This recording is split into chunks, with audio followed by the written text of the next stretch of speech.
What's going on, y'all? My name is F, and welcome back to the Junkyard. This weekend, I went to watch those two movies that are super popular, Obsession and The Backrooms. I think I talked about them some last week. I finally watched The Backrooms, so I can actually work on my next YouTube video now for my main channel, which is about The Backrooms. What was I doing last time, by the way? I don't know. We'll figure it out. But I finally watched The Backrooms movie, so I can now make my next video. But, they were both really good. I gave The Backrooms an 8 out of 10 and Obsession a 9.5 out of 10 in my head. I don't have like Letterboxd or anything. I went to my Discord server I have with some of my viewers in it, and I went and put it in there. I just kind of said it. But I thought they're both really good. I want to talk. The problem was though, I watched them back to back, and I started with The Backrooms, which is a problem because I don't want to say I'm dissing Obsession. I'm definitely not when I say this. But I feel like there's a lot less thinking that you have to do when watching Obsession. Where The Backrooms movie, you kind of are supposed to like sit there with it afterwards, like, okay, what the fuck did I just watch? Sorry for cussing. What the heck? Why is this guy so jumpy? I feel like Obsession. I don't want to sound like I'm saying like you don't have to think about it or think when you're watching it. That's what Critical said.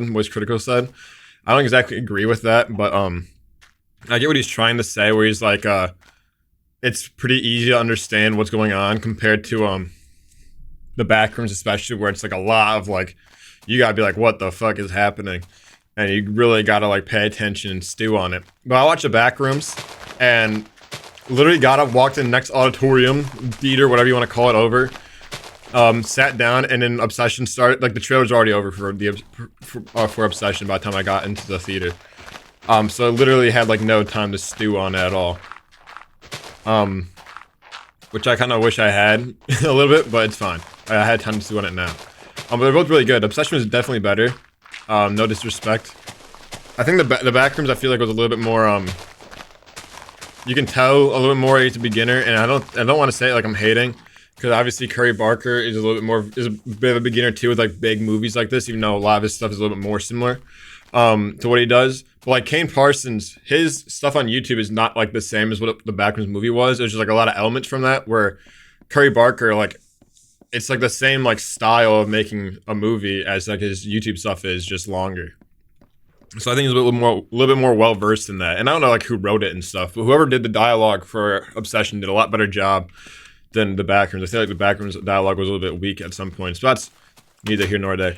I do want to make mention of this. I talked about it a lot already on this channel. Like I feel like I've been a big perpetrator. I'm not a big perpetrator because that makes it sound like I have like a lot of influence. I feel like I've said a lot though. I talked a lot about like the idea of like the next generation of like art and stuff coming out, and I think these are two great examples of this next generation is gonna be locked in. And I talk about stuff with like AI's influence and stuff, and stuff like that too. But I've seen a lot of people talking about just like the influence of like COVID on art, where it's like Kane Parsons made The Backrooms. He started like during the COVID time, and he was like 16 or 17 years old. So he's got like years of just like stewing on ideas really, and producing small like versions of his ideas. So people are like, these young creatives, I wish I did this more, frankly, but I'm not gonna sit and stew on the past. I've been using that word a lot lately. He's had like years and years of like perfecting like his idea of how the story should be and stuff, and it's really showing through now. I do want to talk about Obsession a little bit because it was really good, but this is like one thing I want to mention. The main girl in Obsession, Nikki Indy Navarrete, I think is her actress's name. Way too hot for that movie. I'm not gonna lie. I don't want to sound like super weird when I'm talking about this, but she was like distractingly hot during that movie. Like I'd be like, ooh, this is scary. She's hiding and she's shadowing. She's creepy and moving weird and scary. And then it's like she comes out of the shadow. I'm like, oh damn, she's hot, huh? You know what I mean? Really good movie though. No disrespect. I don't want to make it sound like I'm dissing on anyone, because there's nothing that they did wrong. You know, like, geez, bro. What a comment to have. This is not a very serious episode, as you guys couldn't tell. Obviously, it's a little bit of like, you know, me talking about the art stuff that I talk about all the time. I need to get more artistic. I need to get like I need to make music or something, or like paint or something too, bro. Making YouTube videos is cool, but I don't think it's tickling that itch I have artistically as much as it is. I mean, it's like creatively it is to an extent where it's like producing my own video, but like I feel like some of the stuff that I want to do is just not being tickled by Minecraft videos. I'm not gonna stop making them, obviously. I was turning this into me talking about YouTube again, like always. I do want to have like intentions of making like a commentary-esque channel, like a Drew Good and Dane Gonzalez-esque channel, because they're pretty funny, and I think I can make good videos like those. But I don't know what they'd be about. I don't know if I'd be able to come up with good ideas for them. I also want to make a Minecraft parody. I said that before. I think I can make funny ones. I saw how I actually produce music that like actually sound decent. The main problem with making a Minecraft parody that's like holding me up here is like you have to. I learned some of this stuff from watching Jay Schlatt's video about his Christmas album. You have to get like you have to like rearrange music or something like that to make it non-copyright. You gotta rearrange it and reproduce it because it's all copywritten. So if I want to like do like a parody, I would have to like remake the instrumental, which I don't know how to do. So like I'd have to learn how to do that. That's basically my point. Is there a cave under here?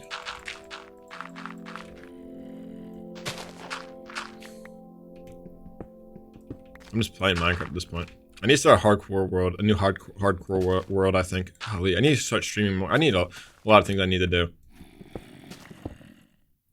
A lot of things I need to do, just in general, not even with content and creative and art, or I guess. I feel so weird comparing my Minecraft YouTube videos to art. But I guess they technically are, to an extent. But like, it feels disrespectful to people who are like creating real shit, like, to call Minecraft videos art, like some sort of art. Even though I do take influence from stuff like that sometimes. One thing I do want to talk about in Obsession was how good the audio was. Like, it was like the way it builds intensity. I've been trying to learn how to do that more with my own videos on YouTube, and I don't think I do a very good job of it, frankly. And I want to learn how to do it, and I was like, damn, this is really good. But he's been like making like movie quality stuff for a while.